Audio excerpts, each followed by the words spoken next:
کریم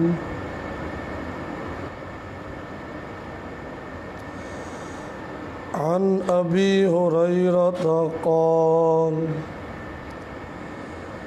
حضرت ابو ہریرہ رضی اللہ تعالی عنہ سے روایت ہے قال رسول اللہ صلی اللہ علیہ وسلم رسول اللہ صلی اللہ علیہ وسلم نے فرمایا لا تبادر اليوم لا تبادر الامام لوگوں امام پر سبقت نہ کیا کرو اذا کبر فکبروا جب امام اللہ اکبر کہے تو تم بھی اللہ اکبر کہو وَإِذَا قَالَ وَلَا الضَّالِّينَ فَقُولُوا آمین اور جب وہ کہے وَلَا الضَّالِّينَ تو تم کہو آمین وَإِذَا رَكَعَ جب وہ رکوع کرے تو فَارْكَعُوا تو تم بھی رکوع کرو وَإِذَا قَالَ سَمِعَ اللَّهُ لِمَنْ حَمِدَهُ جب امام کہے سمیع اللہ لمن حمدہ فقولوا تو تم کہو اللہم ربنا لک الحمد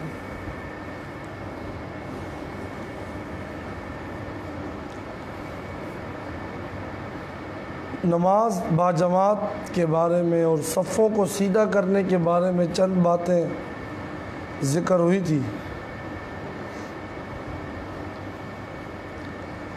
اب جب ظاہر سی بات ہے نماز شروع ہوتی ہیں تو امام کے پیچھے کچھ لوگ موجود ہوتے ہیں تو ان مقتدیوں کے بارے میں چند حدیثیں یہاں پہ ذکر کی ہوئی اور مقصد اس حدیث کا یہ ہے کہ امام پر تم نے کسی حال میں سبقت نہیں کرنی۔ اب وہ چند باتیں اور بھی اس ضمن میں وہ انشاءاللہ اگلی حدیثیں جو ذکر کروں گا وہ سنیے، پھر دو تین باتیں انشاءاللہ کرتے ہیں۔ عن علی و معاذ بن جبل رضی اللہ عنہما حضرت علی اور حضرت معاذ بن جبل رضی اللہ عنہما سے روایت ہے قال رسول اللہ صلی اللہ علیہ وسلم رسول اللہ صلی اللہ علیہ وسلم نے فرمایا اذا اتا احدکم الصلاۃ جب تم میں سے کوئی نماز کے لیے آئے والامام علی حال اور امام کسی حال میں ہو، نماز کے قیام میں ہو یا رکوع میں ہو یا سجدے میں ہو فَلْيَصْنَعْ كَمَا يَصْنَعُ الْإِمَامُ تو آنے والے کو چاہیے وہی کرے جو امام کر رہا ہے۔ عن ابی ہریرہ قال حضرت ابو ہریرہ رضی اللہ عنہ سے روایت ہے قال رسول اللہ صلی اللہ علیہ وسلم رسول اللہ صلی اللہ علیہ وسلم نے فرمایا اذا جئتم الى الصلاۃ جب تم نماز کی طرف آؤ وَنَحْنُ سُجُودٌ اور ہم سجدے میں ہوں فَاسْجُدُوا تو تم بھی سجدے میں بہت اہم بات کی طرف اس حدیث میں اشارہ کیا گیا فاسجدوا تو تم بھی سجدے میں شریک ہو جایا کرو، ولا تعدوا شیئا اور اس کو کچھ شمار نہ کرو، ومن ادرک رکعۃ فقد ادرک الصلاۃ، جس نے رکوع کو پا لیا تو اس نے نماز کو پا لی۔ اب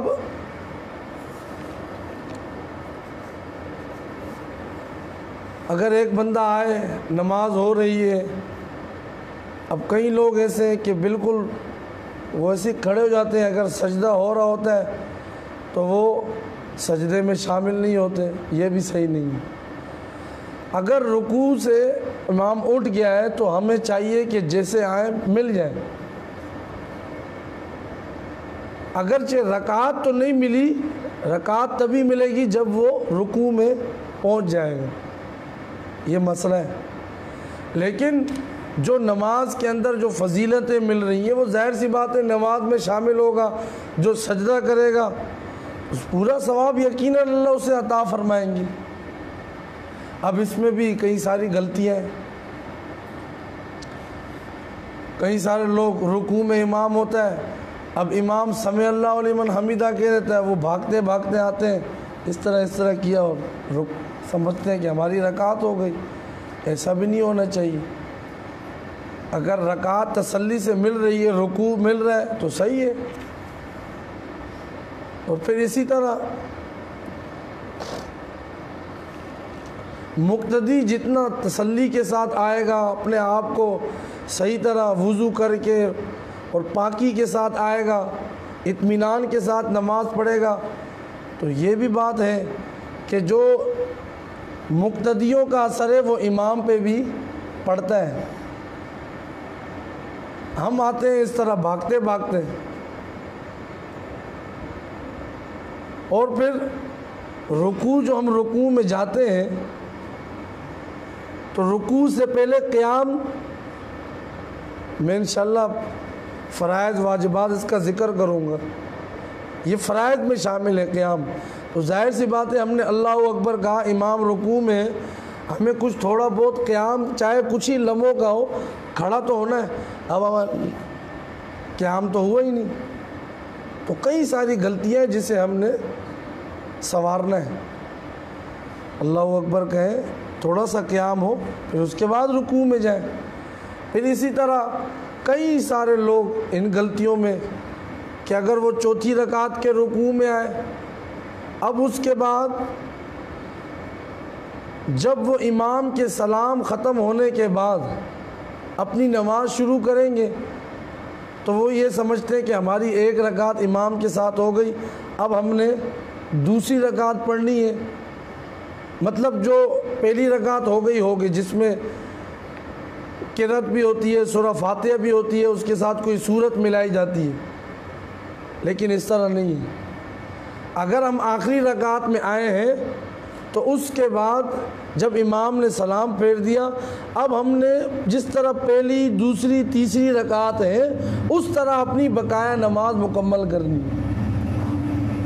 یہ ترتیب ہوتی ہے۔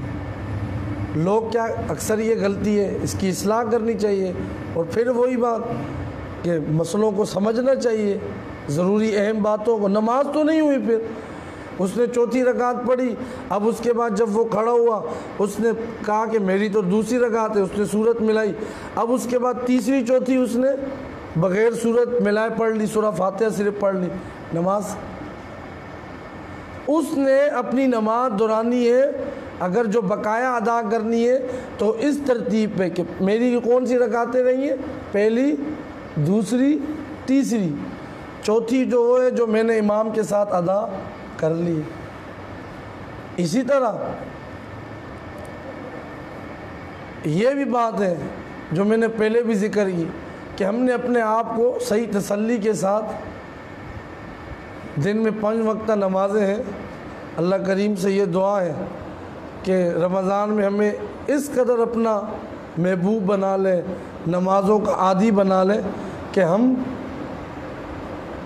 پورا سال، پوری زندگی نمازوں کی اسی طرح اور خوب پاکیزگی اور طہارت اور اطمینان کے ساتھ نمازیں باجماعت ادا کرنے والے بن جائیں۔ پھر اس کے ساتھ ساتھ یہ بھی اہم بات کہ اگر ہم امام کے ساتھ کھڑے ہوئے ہیں تو اب پیچھے ہم نے جب امام قیام کی حالت میں تو اس کی سورہ فاتحہ، اس کی قرات وہی مقتدیوں کے، وہ امام کی جو ہے وہی مقتدیوں کی ہے۔ پیچھے مقتدیوں کو کیا رہنا ہے؟ خاموش رہنا ہے، کچھ نہیں پڑھنا ہے۔ اگر امام کے ساتھ ہم نے نماز ہم پڑھ لیں، امام کے پیچھے کھڑے ہیں، ہاں رکوع میں ہم تسبیح کہیں گے، سجدے میں ہم تسبیح پڑھیں گے، تشہد پڑھیں گے، درود شریف، اس کے بعد دعا، یہ ہم پڑھیں گے۔ ہاں اگر امام کے بعد ہماری کچھ رکعتیں رہ جاتی ہیں پھر ہم نے سورہ فاتحہ وغیرہ پڑھنی ہوگی۔ تو یہ کچھ باتیں ہیں۔ انشاءاللہ اسی طرح جو آگے کی ترتیب ہے، بس اللہ کریم سے دعا ہے کہ وہ اسی طرح صحت یابی کے ساتھ اور عافیت کے ساتھ ہمیں رمضان کے آخر تک اپنے دین کی خدمت کرنے کی توفیق عطا فرمائے۔ کچھ گلے کی خرابی ہے، کچھ بیماری ہے، اسی وجہ سے 2 دن سے خلاصہ پارہ کی ترتیب بھی جو ہے وہ موقوف ہے۔ اللہ کریم آسانیاں پیدا فرمائے۔ تو انشاءاللہ نماز کے بارے میں کل سے بات شروع ہوگی کہ جب امام نے تکبیر کہی تو پیچھے مقتدیوں کیا کرنا ہے، اور نماز کے اندر کیا فرض ہے اور کیا واجب ہے، اور وضو کے جو کچھ اہم چیزیں وہ انشاءاللہ بتلائیں گے۔ پھر انشاءاللہ اس کے بعد جو اگلی ترتیب ہوگی اعتکاف کے بارے میں، اس کے مسائل اور اعتکاف کی اہم باتیں انشاءاللہ وہ ذکر کی جائیں گی۔ دھواں روزے کے متعلق جو چند مسائل ہر روز درس کے آخر میں ذکر کیے جاتے ہیں، اگر روزے کی حالت میں بغیر اختیار حلق میں دھواں چلا گیا روزہ فاسد نہیں ہوگا، کیونکہ اس سے بچنا ممکن نہیں ہے۔ دھوئیں کو تو کوئی نہیں روک سکتا، اگر منہ بند کریں گے تو وہ ناک سے چلا جائے گا، ناک میں نہیں تو کم از کم آنکھ پہ تو اثر کرے گا ہی۔ تو دھواں تو وہ چیز ہے، تو اگر منہ بند بھی کر لیں تب بھی چلا جائے گا۔ ہاں اگر قصداً کسی نے ایسا کیا تو روزہ پھر فاسد ہوگا۔ جیسے سگریٹ پی لی یا اگر بتی جلا کر دھواں اختیار سے اپنے اندر چلا گیا اور لے گیا تو اب اس کا روزہ فاسد ہو گیا۔ اب قضا لازم ہوگی، کیونکہ روزے دار کے لیے اس دھوئیں سے اب وہ روزہ بھی رکھ رہا ہے اور مزے سے سگریٹ بھی پی رہا ہے، ہاں جی، تو یہ اس سے روزہ فاسد ہوگا۔ اس کے لیے ضروری ہے کہ وہ قضا کرے۔ روزے کی حالت میں منہ میں اگر رال جمع ہو جائے، رال جمع ہوتی ہے نا، جیسے تھوک ٹائپ کی ایک طرح رال، تو اس کو نگلنے سے روزہ فاسد نہیں ہوتا۔ اللہ کریم ہمیں ان مسائل کو سمجھنے کی اور قرآن و سنت شریعت کے تمام احکامات پر عمل کرنے کی، اور اللہ ہمیں استقامت اور برکتوں کے ساتھ اپنے اس مہینے کی برکتوں کو، رحمتوں کو سمیٹنے کی توفیق عطا فرمائے۔ الحمدللہ رب العالمین۔ اللہم صلی علی سیدنا مولانا محمد۔ ربنا آتنا فی الدنیا حسنۃ وفی الآخرۃ حسنۃ وقنا عذاب النار۔ اللہم اشفنا واشف مرضانا ومرضى المسلمین۔